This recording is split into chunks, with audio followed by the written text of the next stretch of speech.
આજે આપણે બનાવીશું એકદમ સોફ્ટ ફરાળી થેપલા સાથે સિંગ બટેકાનું શાક. તો એના માટે આપણે બટેકાને આવી રીતે સ્લાઇસીસમાં કટ કરી લેશું.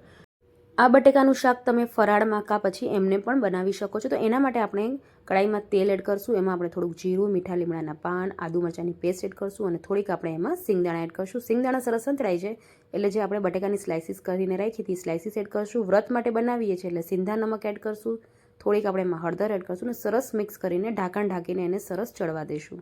તો ઘણા લોકો વ્રતમાં ટમેટા નથી ખાતા એટલે મેં અહીંયા ટમેટા એડ નથી કર્યા છો. તમારે એડ કરવા તમે કરી શકો છો. તમે જોઈ શકો છો બટેકા સરસ એવા ચડી ગયા છે. હવે આપણે એમાં બધા મસાલા એડ કરશું એટલે લાલ મરચું પાવડર, ધાણા જીરું પાવડર, કોથમીર એડ કરશું અને લીંબુનો રસ.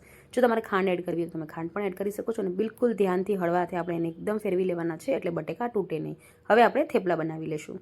તો એકદમ સોફ્ટ ફરાળી થેપલા બનાવવા માટે આપણે 2 બટેકા બાફેલા લઈ લઈશું. એને આપણે આવી રીતે ખમણી લેવાનું છે. એમાં આદુ મરચાંની પેસ્ટ એડ કરશું, કોથમીર એડ કરશું અને રાજગરાનો લોટ એડ કરશું. બધાય નોર્મલ મસાલા એડ કરી લઈશું એટલે લાલ મરચું પાવડર, હળદર પાવડર, ધાણા જીરું, સ્વાદ પ્રમાણે મીઠું અને જીરું એડ કરીને તેલ એડ કરીને સરસ બધું મિક્સ કરી લઈશું અને થોડું પાણી એડ કરીને પરોઠા કે થેપલાનો લોટ બાંધીએ એવી રીતે લોટ બાંધી લઈશું અને નોર્મલ જેમ આપણે થેપલા વણીએ છીએ એવી રીતે જ આપણે થેપલા બનાવી લઈશું.